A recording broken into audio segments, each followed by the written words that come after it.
திடீரென நிறுத்தப்பட்ட மகளிர் உரிமை தொகை மறுசீரமைப்பு தான் உங்களுடைய மாற்றமா? கொந்தளிக்கும் தமிழ்நாட்டு பெண்கள். மூடியதாக கூறப்பட்ட டாஸ்மாக் உடனே திறக்கப்பட்ட அதிசயம். வைரல் வீடியோ உருட்டுகளை அம்பலப்படுத்தியிருக்கக்கூடிய பேட்டை டிவி. 21 வயதுக்கு உட்பட்டவர்களுக்கு மதுபான விற்பனையை தடை செய்தாரா விஜய்? வெளிவந்த உண்மை செய்திகள். டோல்கேட்டில் நிறுத்தப்பட்ட விவசாய வாகனங்கள் 1500 ரூபாய் கொடுத்தால்தான் வண்டி நகரும். மாற்றத்தை கண்டு கொந்தளிக்கக்கூடிய பொதுமக்கள். இது மாதிரி இன்னைக்கு கள அரசியல் சம்பந்தமான பல்வேறுபட்ட செய்திகளையும் அதோட உண்மைத்தன்மையும் வீடியோ ஆதாரங்களையும் தான் இந்த வீடியோவில் பார்க்க போகிறோம். அதுக்கு முன்னாடி யாரெல்லாம் பேட்டை டிவியை சப்ஸ்கிரைப் பண்ணாமல் பார்க்குறீங்களோ அவங்க மறக்காமல் சப்ஸ்கிரைப் பண்ணிவிட்டு இந்த வீடியோக்களை உங்கள் நண்பர்களுக்கு அதிகமாக ஷேர் செய்யுங்க.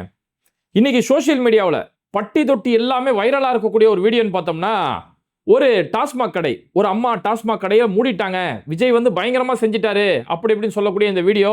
அந்த கள சம்பந்த இடத்துக்கே நம்ம பேட்டை டிவி போய் கள ஆய்வு செஞ்சுருக்கிறோம்.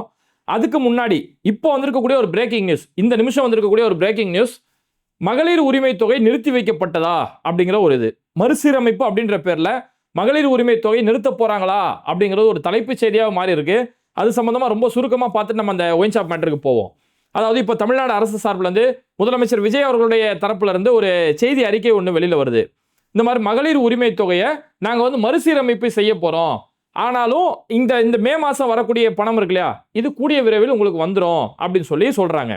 ஆக்சுவலாக மகளிர் உரிமை தொகை ஒவ்வொரு மாதமும் 15ஆம் தேதி பெண்களுக்கு அது அவங்களுடைய வங்கி கணக்கில் செலுத்தப்பட்டுரும். அப்போ நாளைக்கு மகளிர் உரிமை தொகை கொடுக்க வேண்டிய ஒரு நாள். இப்போ வரைக்குமே மாணவர்களுக்கு புதுமை பெண் திட்டத்தில் அந்த மாணவர்களுக்கு இன்னும் அந்த 7ஆம் தேதி போட வேண்டிய பணம் இன்னும் வரல அப்படிங்கிற ஒரு குற்றச்சாட்டு எழுந்த நேரத்தில் இப்போ அடுத்த கட்ட இடியா இது வரைக்கும் 1000 ரூபா கொடுத்துருந்தாங்க. இவர் வந்தால் நான் 2500 ரூபா தரேன்னு சொன்னார். அப்போ பல பெண்கள் ஐயோ 2500 ரூபா, விஜய் அண்ணா வந்து 2500 ரூபா தரேன்னு சொல்லிட்டாரு, இது ஒரு பெரிய மாற்றமாக இருக்கேன்னு நினச்சாங்க. ஆனால் இப்போ இருக்கக்கூடிய 1000 ரூபாயாச்சும் வந்து சேருமா அப்படிங்கிற ஒரு பெரிய ஒரு தலைவலியில் வந்து நிற்கிது. ஏன்னா இவங்க ஆட்சி பொறுப்பை ஏற்றதுக்கு பிறகு உள்ளே போய் பார்த்ததுக்கு பிறகு தான் அந்த நிர்வாகம்னா என்னன்னு உங்களுக்கு தெரிய வருது. வீட்டுக்கு 1000 ரூபா, ஒரு பெண்ணுக்கு 1000 ரூபா, இது மாதிரி 1,31,00,000 பெண்களுக்கு கொடுத்துருக்காங்களே, இது எப்படி கொடுக்கறது? இதை கொடுத்துட்டு அரசை எப்படி நடத்துறது? இந்த நிர்வாக கட்டமைப்பை கண்டு குழம்பி போயிருக்கிறாங்க. அதனால தான் பல தேவைக்காக சேர்ந்தவர்கள் வீடியோ பரப்புனாங்க. விஜய் அண்ணா நீங்கள் 1000 ரூபாலாம் தர வேணாண்ணா, 2500 ரூபாலாம் எங்களுக்கு வேணாண்ணா, 6 சிலிண்டர்லாம் வேணாண்ணான்னு சொல்லி இந்த கடந்த 2 நாளாகவே சில வீடியோக்கள் பரவுறதுக்கு இது ஒரு முக்கிய காரணமாக இருந்தது. அப்போ இருக்கக்கூடிய 1000 ரூபாயே வருமா, அந்த உங்களுக்கு மே மாதத்தில் விரைவில் வந்து சேரும் அப்படின்னு சொல்லி விரைவில் சொல்லி தேதி குறிப்பிடாம ஒரு காரணத்தை சொல்றாங்க. இதோட பெரிய குடும்பம் மறுசீரமைப்பை செய்ய போறாங்கிறாங்க. இல்லை நம்ம என்ன கேட்குறோம், ஏன் மறுசீரமைப்பு? அதாவது நீங்க புதுசா ஒன்று செய்ய போறதா இருந்தால் மறுசீரமைப்பு. புதுசா ஃபர்ஸ்ட் ஒரு திட்டத்தை அறிமுகப்படுத்த போறீங்க அப்படின்னா அது மறுசீரமைப்பு செய்யறது, சீரமைப்பு செய்யறது, அதை சரிபார்க்கிறது, அந்த வேலை தேவை. இங்க ஆல்ரெடி ஒரு சிஸ்டமேட்டிக் இருக்குது. பெண்களுக்கு 1,31,00,000 பெண்களுக்கு இங்க மாசம் அழகான முறையில் கொடுக்கப்பட்டுக்கிட்டு இருக்கு. அது மூலியமா பெண்களுடைய வாழ்க்கை மேம்பாடு உயர்ந்துட்டு இருக்குது. இந்த மகளிர் உரிமை தொகைன்றது ஒரு சாதாரண விஷயம் இல்லை. இன்னைக்கு இந்தியாவுடைய பல மாநிலங்கள், தமிழ்நாட்டில் இங்கே முதலமைச்சர் மு க ஸ்டாலின் அன்னைக்கு செய்யும் போது இதை பார்த்து பல மாநிலங்களில் காப்பி அடித்தாங்க. அது வரைக்கும் பாஜக அவர் சொன்ன ஒரு குற்றச்சாட்டு என்னன்னா, இலவசங்களை கொடுத்து நாட்டை சீரழிக்கிறாங்க அப்படின்னாங்க. ஆனால் இங்கே தமிழ்நாட்டில் இது இப்போ இங்கே ப்ராக்டிக்கலாக சக்ஸஸ்ஃபுல்லாக செஞ்சதுக்கு பிறகு பாஜக ஆளக்கூடிய மாநிலங்கள் இந்த ஸ்கீமை கொண்டு வந்தாங்க. ஆனால் அவங்களால முழுமையாக இன்னைக்கு வரைக்குமே நஷ்டம் இல்லாமல் செய்ய முடியல. தமிழ்நாடு லாபகரமாக செஞ்சுட்டு இருந்தோம். இதுதான் 2 மாநிலங்களுக்கு இருக்கக்கூடிய பெரிய ஒரு இமாலய வேறுபாடு. அப்போ தமிழ்நாட்டில் இந்த மகளிர் உரிமை தொகை கொடுக்கறது மூலியமா இதில் என்ன நடந்தது அப்படின்னா, இந்த பெண்கள் அந்த 1000 ரூபா வாங்கக்கூடிய பெண்கள் அவங்களுக்குன்னு சொல்லி ஒரு சுய அங்கீகாரம் இருக்குது. என் கையில் ஒரு செலவுக்கான காசு இருக்குது. பல பெண்கள் அந்த காசை சேர்த்து வச்சு பிள்ளைகளோட படிப்புக்கோ அவங்க நகை வாங்குறதுக்கோ ஏதோ ஒரு வகையில் அவங்க கை செலவுக்குன்னு ஒரு பணம் இருக்குது. இதை அவங்க அக்கம் பக்கம் இருக்கக்கூடிய கடைகளில் செலவு பண்ணுறாங்க. அந்த கடையில் வியாபாரம் அதிகமாகும். அந்த வியாபாரம் அதிகமாகும், அவங்க போய் சரக்கு எடுக்கிறாங்க. இப்படி நம்மளை சுற்றி இருக்கக்கூடிய சிறு குறு தொழிலாளர்கள் இருக்கிறாங்களே, இந்த சிறு குறு வணிகங்கள் இது பெரிய அளவில் வளர்ந்தா மட்டும்தான் நாட்டுடைய பொருளாதாரம் வளரும். வெறும் கார்பரேட்டுகளுக்கு மத்தியில் போய் பொருளாதாரம் போய் சுடங்கி போயிருக்கிறது அப்படிங்கிறது அது ஒரு இடங்கள்ல தான் போய் குமியும். அதாவது உடல்ல எல்லா பாகமும் வளர்ந்தாதான் அதற்கு பேர் வளர்ச்சி. உடல்ல ஒரு பாகம் மட்டுமே வளருது, ஒரு உறுப்பு மட்டுமே உடல்ல வளருதுன்னா அதுக்கு பேர் வீக்கம். அப்போ இங்க தமிழ்நாட்டில் நம்ம கொண்டு வந்த சிஸ்டமேட்டிக் என்னன்னா, எல்லாருமே பொருளாதார அளவு உயரணும் அப்படின்னு சொல்லி ஒரு அழகான சிஸ்டமேட்டிக் கொண்டு வந்து பொருளாதார ரீதியாக தமிழ்நாட்டை இந்தியாவிலே நம்பர் 1 அளவில் ஜிடிபியில் உயர்த்தி காமிச்சாங்க. அப்போ சக்ஸஸ்ஃபுல்லாக ஒரு ப்ராஜெக்ட் இங்கே போயிட்டு இருக்குது. அங்கே எல்லாமே கிளியராக இருக்குது. இவங்க மறுசீரமைப்பு செய்யறதுக்கு காரணம் என்ன? அதாவது நீங்கள் புதுசாக ஒருத்தவங்க வந்து மகளிர் உரிமை தொகை அவங்க வராங்க, இப்போதான் எனக்கு கல்யாணம் ஆச்சு, அதனால எங்களுக்கு மகளிர் உரிமை தேவைப்படுது அப்படின்னு ஒருத்தவங்க புதுசாக வந்தால் அங்கே ஒரு சீரமைப்பு தேவை. இவங்க கரெக்டாக தானா, அந்த அந்த வந்து வருமானத்துக்குள்ளே இவங்களுக்கு இருக்கிறாங்களா, அதெல்லாம் சீரமைப்பு செய்கிறதுக்கு, ஆய்வு செய்கிறதுக்கான தேவை ஏற்படும். ஆல்ரெடி இங்கே எல்லாமே செஞ்சு ஒரு சிஸ்டமேட்டிக் இருக்குது. அப்போ அதை நீங்கள் இருக்கிறத நீங்கள் கொடுத்தாலே போதும். ஆனால் நீங்கள் சொன்னது என்ன, நான் 2500 கொடுப்பேன் அப்படின்னீங்க. இப்போ 2500 இல்லை, அந்த 1000 கூட இனிமேல் வருமா, நாங்கள் மறுசீரமைப்பு செய்ய போகிறோம். இந்த மறுசீரமைப்பு எத்தனை நாளில் செய்ய போகிறாங்க, இந்த மே மாத காசு வந்து கூடிய விரைவில் வரும்ன்றாங்க. அப்போ மே மாத காசை எப்போ வரும்ன்றது தெரியல. மே மாதம் கொடுத்ததுக்கப்புறம் அடுத்தடுத்த மாதம் பணம் வருமான்னு சொல்லக்கூடிய இப்போ பெரிய அளவில் முழிப்புதுங்கி போய் மக்கள் தவிக்கிறாங்க. நம்ம மாற்றம் சொல்லி நம்ம ஓட்டு போட்டோமே, அதுதானா இந்த மாற்றம்? பெரிய அளவில் ஏமாற்றத்தில் வந்து நிற்கிறாங்களே. ஏன்னா கொஞ்சம் நல்லா யோசிச்சு பாருங்க. இங்கே பாஜக வந்து தேர்தலை காரணமாக காட்டி, நல்லா கவனிங்க, தேர்தலை காரணமாக காட்டி மகளிர் உரிமை தொகையை நிறுத்திடலாம், அதையே தேர்தல் பிரச்சாரமாக செய்யலாம் அப்படின்னு சொல்லி ஒரு யுக்தி ஒன்று கையாண்டாங்க. இது அன்னைக்கு திமுக அரசுக்கு தெரிஞ்ச உடனே பிப்ரவரி 13 திடுதிப்புன்னு எந்த ஒரு அறிவிப்புமே செய்யாம காலையில எல்லாருடைய அக்கௌண்ட்லயுமே 5000 ரூபாய் போட்டாங்க. இந்த மாதிரி மகளிர் உரிமை தொகையை பாஜக நிறுத்துறதுக்கான ஒரு பிளான் செய்யறாங்க. அடுத்து தேர்தலை காரணமாக காட்டி 3 மாசத்துக்கு கொடுக்க விடாம பாக்குறாங்க. இந்தாங்க உங்க ஒவ்வொருத்தரோட அக்கௌண்ட்லயுமே 5000 ரூபாய் போடப்படுது. அடுத்த 3 மாசத்துக்கு கொடுக்க முடியாது தேர்தல் காரணத்தால. அதனால 3 மாச காசை மொத்தமா கொடுத்துறோம். அது இல்லாம கோடைக்கால சிறப்பு தொகை அப்படின்ற பேர்ல ஒரு 2000 ரூபாய் எக்ஸ்ட்ரா கொடுக்கப்படுது. இப்போ ஆட்டோ ஓட்டுநர்கள் அவங்க கோடை காலங்களில் அவங்களுக்கு ஆட்டோலாம் ஓடாது. அப்போ அது மாதிரியான நபர்கள் குடும்பங்கள் அவங்களுக்கு செலவுக்கு காசு தேவை. அப்போ அது மாதிரியான நபர்களுக்கு அந்த 2000 ரூபாய் சேர்த்து 5000 ரூபாய் முன்னாடியே கொடுக்கப்படுதுன்னு சொல்லி இவ்வளவு சிறப்பாக திறம்பட அந்த மகளிர் உரிமை தொகையை கொடுத்த நேரத்தில் இன்னைக்கு இருக்கக்கூடிய திட்டத்தை நிறைவேற்ற முடியாம நான் மறுசீரமைப்பு செய்கிறேன் அப்படிங்கிற பேரில் நிறுத்தி வைக்கிறதுக்கு இதுக்கு பேர் தான் மாற்றமா? அப்போ ஓட்டு போட்ட மக்களுக்கு பெரிய அளவில் ஏமாற்றம் அப்படிங்கிறது தான் இன்னைக்கு தமிழ்நாடு அளவில் ஒரு தலைப்பு செய்தியாக மாறி இருக்கு.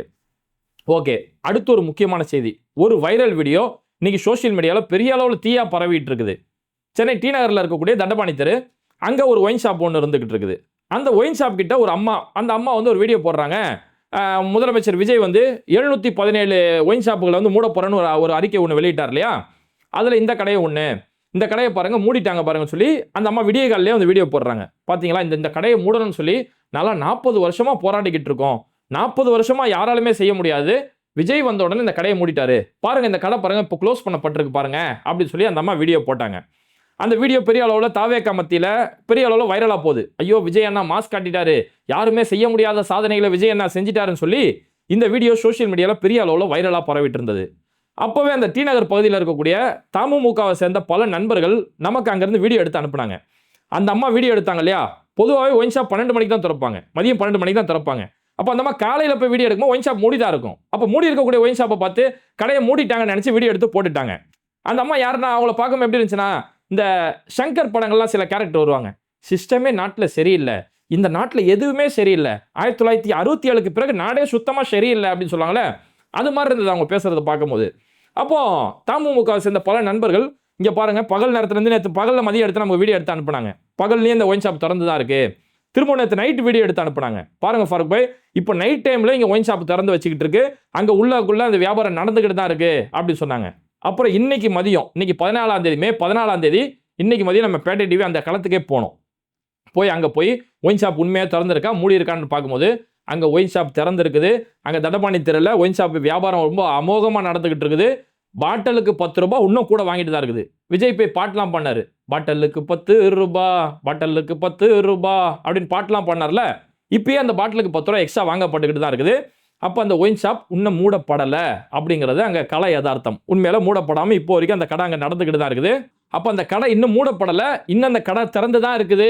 அப்போ மூடப்பட்டதாக சொல்லுது ஒரு பொய் செய்தி அப்படிங்கிறத நம்ம பேட்டை டிவி களத்திலே போய் அதை பதிவு செஞ்சுட்டு வந்தோம். கூடுதலாக ஒரு தகவல் என்னன்னா, அந்த அம்மா அந்த வீடியோவில் சொல்லும் போது 40 வருஷமா அந்த கடை இங்கே இருக்குது, யாராலுமே மூட முடியல அப்படின்னு சொல்லி சொன்னாங்க. இதுவே ஒரு உண்மைக்கு புறம்பான ஒரு செய்தி. ஏன் அப்படின்னா, ஒயின் ஷாப் டாஸ்மாக் இருக்கு இல்லையா, இந்த டாஸ்மாக்னு சொல்லக்கூடிய ஒயின் ஷாப் மதுபான சில்லறை விற்பனை கடை அப்படிங்கிற இந்த சிஸ்டத்தை தமிழ்நாட்டில் கொண்டு வந்தது 2003ஆம் ஆண்டு ஜெயலலிதா இந்த சிஸ்டத்தை கொண்டு வராங்க. 2003 கடைசி நவம்பர் மாதத்தில் கொண்டு வராங்க. அப்போ 2003 தான் இங்கே டாஸ்மாக் சில்லறை விற்பனை கடைன்னு சொல்லி வருது. டாஸ்மாக் சில்லறை விற்பனை கடைன்னு ஒரு சிஸ்டம் இங்கே வந்து 23 வருஷம் தான் ஆகுது. ஆனால் அந்த அம்மா 40 வருஷமாக கடை இருக்கு அப்படிங்கிறாங்க. அப்போ இதுவே உண்மைக்கு புறம்பான ஒரு செய்தியாக இருக்கு அப்படிங்கிறது நமக்கு அது மூலிமா தெரிய வருது. ஓகே, அது ஒரு பொய்யான தகவலாச்சா? அந்த பொய்யான தகவலை இன்னைக்கு பெரிய அளவில் பரப்பிக்கிட்டு இருக்கிறாங்க. கூடுதலாக ஒரு செய்தி என்னன்னா, இன்னைக்கு காலையில் சில மீடியாக்களில் ஒரு செய்தி, 21 வயசு கீழே இருக்கக்கூடிய யாருக்குமே ஒயின் ஷாப்பில் மதுபான விற்பனை செய்யக்கூடாதுன்னு சொல்லி முதலமைச்சர் விஜய் அதிரடி ஆக்ஷன் கொடுத்துட்டாரு அப்படின்னு சொல்லி ஒரு செய்தியை வேகமாக பரப்பிட்டு இருக்காங்க. இது அவருடைய ரசிகர்கள் இந்த முதல்வன் படத்துல முதலமைச்சரான பல வகையான ஸ்கீம், பல அதிரடி மாற்றங்கள்லாம் செய்வார்ல, அந்த மாதிரி நினைச்சுக்கிட்டு முதல்வன் படத்தோட பிஜிஎம் எல்லாம் போட்டுக்கிட்டு இந்த செய்தியை பரப்புறாங்க. பாத்தீங்களா, இத்தனை வருஷம் யாராவது இப்படி பண்ணாங்களா? அண்ணா வந்த உடனே பாருங்க 21 வயசு கீழே இருக்க யாருக்குமே மதுபான விற்பனை செய்யக்கூடாதுன்னு புது சட்டமே கொண்டு வந்துட்டாரு அப்படின்னு சொல்லி பரப்புறாங்க. இது புது சட்டம்லாம் இல்ல ராஜா, ஆல்ரெடி இருக்கிற சட்டம் தான். இருக்கிற சட்டத்தை திரும்ப ரீ அப்லோடு தான் பண்ணியிருக்கிறாங்க. புதுசா என்ன செய்யல, ரீ அப்லோடு தான். அதாவது 2003ல டாஸ்மாக் சில்லறை விற்பனைன்னு வந்தது இல்லையா, அந்த 2003லயே தமிழ்நாடு அரசு சார்பில் சட்டம் போட்டாங்க. அந்த சட்டத்துடைய பெயர் Tamil Nadu liquor retail vending rules. அந்த ரூல்ஸ்ல 11A அப்படின்ற சட்டத்துல 21 வயதிற்கு கீழே இருக்கக்கூடிய யாருக்குமே மதுபான விற்பனை செய்யக்கூடாதுன்னு சொல்லி தமிழ்நாடு அரசு சார்பில் அன்னைக்கே லிக்கர் ரூல்ஸ் அன்னைக்கே சட்டத்தை அதை ஏற்றி வச்சிருக்கிறாங்க. அது மட்டும் இல்லாமல் இப்போ சமீபத்தில் திமுகவுடைய ஆட்சியில் 2023ல் அதை இன்னும் ஸ்ட்ராங்காகவும் ஆக்குறாங்க. அன்னைக்கு அமைச்சர் முத்துசாமி இருக்கிறாரு. அமைச்சர் முத்துசாமி டாஸ்மாக் சார்ந்த அதிகாரிகளை கூப்பிட்டு ஒரு மீட்டிங் நடத்தி, இது என்ன மீட்டிங் சொல்லி அன்னைக்கு செய்தியாளர்கள்ட்ட தெளிவுபடுத்துறாரு. இந்த மாதிரி டாஸ்மாக் விற்பனையில் ஆல்ரெடி சட்டம் இருக்கு. 2003ல இருந்தே 21 வயசு கீழே இருக்கவங்களுக்கு விற்பனை செய்யக்கூடாது சட்டம் இருக்கு. அந்த சட்டத்தை இன்னும் உறுதியாக மாற்றணும். அப்படி யாராவது 21 வயசு கீழே பசங்க வந்தாங்கன்னா அவங்க கிட்ட வந்து விஷயத்தை எடுத்து சொல்லி அவங்களுக்கு விற்பனை செய்யவே கூடாதுன்னு சொல்லி அதிகாரிகள்கிட்ட ரொம்ப ஸ்ட்ரிக்ட் ஆர்டர் நாங்கள் போட்டிருக்கிறோம். அதுக்காக இன்னைக்கு ஒரு ஆய்வு கூட்டமும் நடத்தப்பட்டதுன்னு சொல்லி 2023ல் திமுக அதை உறுதியும் செஞ்சிருக்கிறாங்க. இதை விட கூடுதலான ஒரு தகவல் என்னன்னா, சென்னை உயர்நீதிமன்றத்துடைய மதுரை கிளை இருக்கு இல்லையா, அந்த மதுரை கிளை இதை இன்னமும் ஸ்ட்ராங்காக ஆக்கியிருக்கிறாங்க. 21 வயசு கீழே இருக்கக்கூடிய யாருக்குமே மது விற்பனை செய்யக்கூடாதுன்றத உயர்நீதிமன்றமும் அதை முன்னமே உறுதியும் செஞ்சிருக்கிறாங்க. அப்போ ஆல்ரெடி இருக்கக்கூடிய ஒரு சட்டம் தான். ஆல்ரெடி இருக்கக்கூடிய ஒரு சட்டத்தை இன்னைக்கு அதை விஜய் அவர் வாயால ஒரு செய்தியை சொல்றாரு. இதை கேட்கக்கூடிய இந்த பசங்க இவங்க இன்னைக்கு தானே அரசியல் செய்தியை காதுல வாங்குறாங்க. அப்போ ஐயோ யாராலையுமே செய்ய முடியல, எங்க அண்ணா வந்தோடனே 21 வயசு கீழே உள்ள விற்கக்கூடாது அப்படின்னு சட்டத்தை கொண்டு வந்துட்டாருன்னு சொல்றாங்க. இது உங்க அண்ணா கொண்டு வர சட்டம் இல்ல, இது 2003ல இருந்தே தமிழ்நாட்டில் இருக்கக்கூடிய ஒரு சட்டம் தான் அப்படிங்கிறத அந்த பசங்க புரிஞ்சுக்கணும். ஓகே, அடுத்து ஒரு புதுசா ஒரு உருட்டு. அந்த உருட்டு என்னன்னா, அண்ணா வந்து முதலமைச்சரானோன்னே 717 கடைகள் அண்ணா இழுத்து மூடிட்டாரு. இது வரைக்கும் யாராலுமே ஒயின் ஷாப்பை மூடவே முடியல. ஆனா அண்ணா வந்தோடனே 717 கடைகளை மூட சொல்லி ஆர்டர் போட்டாரு அப்படின்னு சொல்லி அடுத்து ஒரு உருட்டு புதுசா ஒன்று உருட்ட ஆரம்பிச்சிருக்கிறாங்க. இதுவுமே முழுமையான உண்மையான தகவல் இல்லை. அதாவது விஜய் வந்ததுக்கு பிறகுதான் இப்படி ஒயின் ஷாப்லாம் மூடப்படுது அப்படின்றாங்களே, இது உண்மையான தகவல் இல்லை. இது மாதிரி ஒவ்வொரு ஆட்சி வரும்போதுமே இது மாதிரி கடைகள் மூடப்படுறது இயல்பான ஒரு விஷயம்தான்.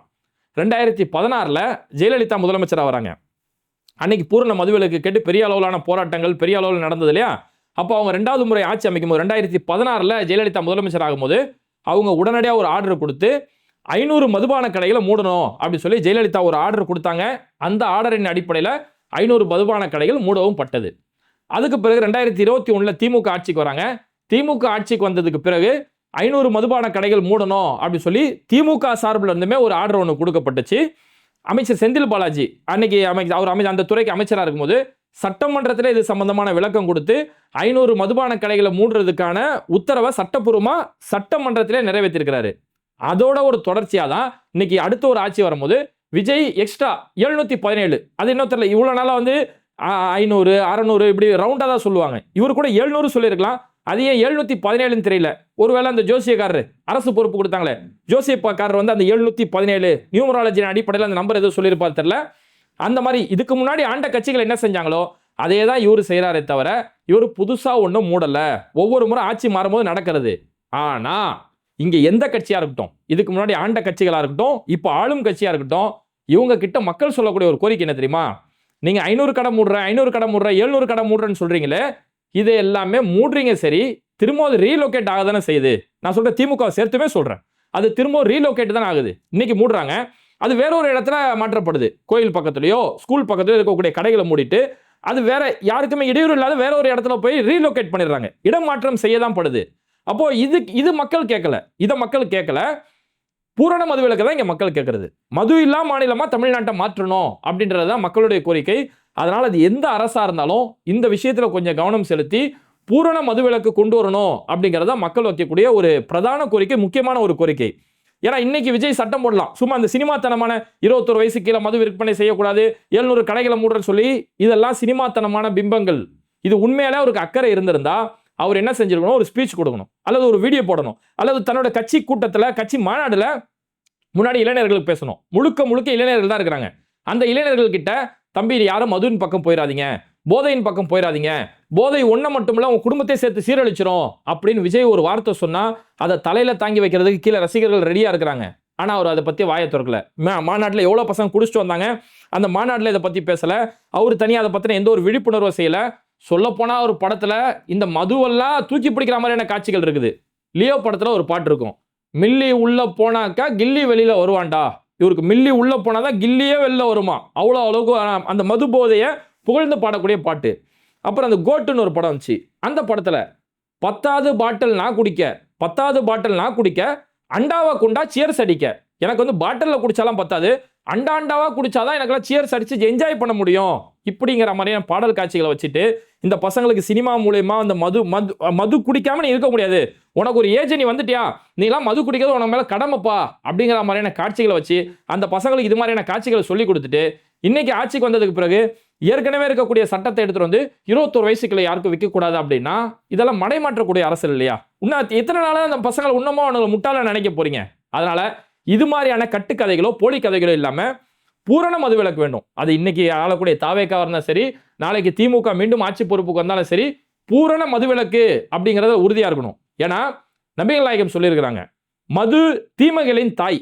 இன்னைக்கு நடக்கக்கூடிய குற்ற செயல் பாருங்க, அது கொலையோ கற்பழிப்போ கொள்ளைகளோ எந்த ஒரு பாவமான காரியங்கள் தீமையான காரியங்களா இருந்தாலும் அதுக்கு மூல காரணமா அதுக்கு ஒரு மைய புள்ளியா இருக்கிறது மதுதான். சாராயம் குடிச்சிட்டா அவனுக்கு எதுவுமே தெரியாது, ஈஸியா கொலை பண்றான், ஈஸியா கொள்ளடிக்கிறான், பெண்களை போட்டு நாசம் பண்றான்.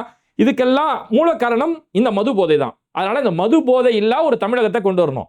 இன்னைக்கு போதைனா கஞ்சா போதை, கஞ்சாவை தடுக்கணுன்ற அக்கறையா இருக்கிறாங்க. இந்த பாக்கெட் சாராயம் இந்த விஷயத்துல அக்கறையா இருக்கும்போது மதுவும் ஒரு வகையான போதை தானே. இதை குடிச்சா இன்னைக்கு சாவ போறான், இதை குடிச்சா அவனை 10 நாள் கழிச்சு சாவ போறான். இது உடனே சாவு, இது கொஞ்ச நாள் கழிச்சு சாவு. அப்போ மரணம் என்பது உறுதி. அப்போ இந்த மது போதையை குடிச்சு பல குடும்பங்கள் சீரழிஞ்சு போகக்கூடிய இந்த மது போதையில ஒட்டுமொத்தமா ஒடிச்சிட்டு மது போதை இல்லாத தமிழகத்தை கொண்டு வரணும். ஒரு சிலாகிச்சே சொல்லப்படும் இல்லையா, தமிழன் வீரமானவன், தமிழனுடைய வீரத்தை கண்டு படை நடுங்கும் அப்படின்னு சொல்லுவாங்க. ஆனா இன்னைக்கு தமிழன் மது இல்லாம போதை இல்லாம இன்னைக்கு தமிழன் கை நடுங்கி போயிருக்கிறான். அவனால குடிக்கிறானா அவனுக்கு கை நடுங்கி போகுது.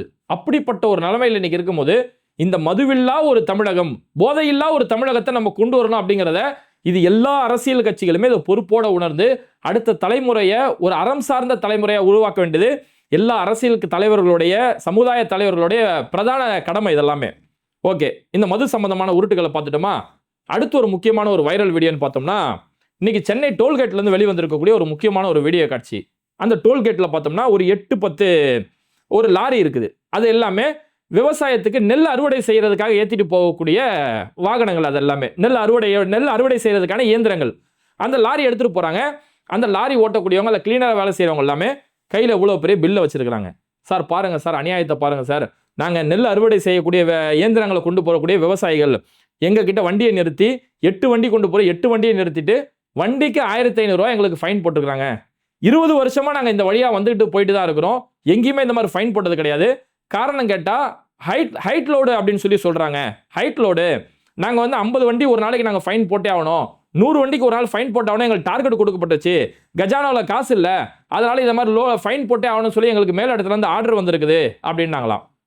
அப்போ அந்த வீடியோவில் பேசக்கூடிய அந்த விவசாயி சொல்கிறாரு, சார் விஜய் வந்தால் மாற்றம் வந்துடும், இந்த ஊழலாம் தடுத்து நிறுத்துறோன்னு சொன்னார் அப்படின்னு கேட்கும்போது, இல்லை இந்த மாதிரி சொன்னதே விஜய் தான். அந்த வீடியோவில் இந்த வாய்ஸுமே பதிவு செய்கிறாங்க. இந்த மாதிரி விஜய் தான் இந்த மாதிரி அபராதம் போட சொன்னார், அரசு சார்பில் வந்து அப்படி அபராதம் போட சொன்னாங்க அப்படின்னு அந்த விவசாயிகள் கொந்தளிச்சு போய் சொல்கிறாங்க, நாங்கள் மாற்றம் வரணும், ஒரு ஊழல் இல்லாத ஆட்சி வரணும் தான் நான் நம்பி தானே உங்களுக்கு ஓட்டு போட்டோம், ஆனால் இது எல்லாத்தோட பெரிய ஊழலாக இருக்கு, இதுக்கு தான் நீங்கள் எங்களை ஓட்டு போட சொன்னீங்களா விஜய் சார் அப்படின்னு சொல்லி அந்த ரசீதை கையில் வச்சுக்கிட்டு, நாங்கள் சம்பாதிக்கிறதே இவ்வளோ கஷ்டப்பட்டு சம்பாதிக்கிறோம், எங்கள் கையில் இப்படி 1500 ரூபா 2000 இப்படி எங்கள்கிட்ட பிடிங்கிட்டா நாங்கள் சோத்துக்கு என்ன செய்யறதுன்னு சொல்லி அந்த விவசாயிகள் குமுறக்கூடிய ஒரு காட்சிகள் இன்னைக்கு சென்னை டோல்கேட்டில் பெரிய அளவில் நடந்துகிட்டு இருக்குது. அந்த விவசாயிகள் நாங்கள் 20 வருஷமா போகிறோம், மகாராஷ்டிரா போகிறோம், தெலுங்கானா ஆந்திரான்னு போகிறோம், எங்கேயுமே இந்த மாதிரி ஹைட் லோடு அப்படின்னு சொல்லி எங்கேயுமே தடுத்தது கிடையாது. ஆனால் இங்கே புதுசாக இப்படி கொண்டு வராங்க, இந்த ஆட்சி மாற்றத்துக்கு பிறகு இப்படி புதுசாக கொண்டு வராங்களே, இதுவா நாங்கள் எதிர்பார்த்த மாற்றம் அப்படின்னு இன்னைக்கு மக்கள் புலம்பக்கூடிய ஒரு நிலைமைக்கு தள்ளப்பட்டிருக்கு. அப்போ இது மாதிரி ஒரு பக்கம் இந்த மாதிரி விவசாயிகள், லோடு வண்டி ஏற்றிட்டு போகக்கூடியவங்க, மகளிர் உரிமை தொகை சம்பந்தமான விஷயங்கள், டாஸ்மாக் சம்பந்தமான பல வகையான உருட்டுகள், இது மாதிரி பல விஷயங்கள் இன்னைக்கு நடந்திருக்கக்கூடிய நேரத்தில் மக்கள் மாற்றம்னு எதிர்பார்த்தாங்களே, அதெல்லாம் பெரிய ஏமாற்றத்தில் தான் வந்து நிற்கிது. இது மாதிரி வீடியோக்களை தொடர்ந்து பார்க்குறதுக்கு மறக்காமல் பேட்டை டிவியை சப்ஸ்கிரைப் பண்ணிவிட்டு இந்த வீடியோக்களை உங்கள் நண்பர்களுக்கு அதிகமாக ஷேர் செய்யுங்க. இணைந்திருப்போம். Mister perfect extra gold. திருமணமான அனைத்து ஆண்களுக்கும் ஒரே தீர்வு. வயதான பலகினமா, சுகர் பலகினமா, இனி கவலை வேண்டாம். 100% இயற்கை வயகரா, 100% ஹலாலான முறையிலும் தயாரிக்கப்படுகிறது. எவ்வித கலப்படமும் கிடையாது, பக்க விளைவும் கிடையாது. ஆர்டர் செய்தாலே போதும், உங்கள் இல்லம் தேடி வந்து சேரும். மேலும் விவரங்களுக்கு கீழுள்ள எண்ணை அணுகுங்கள்.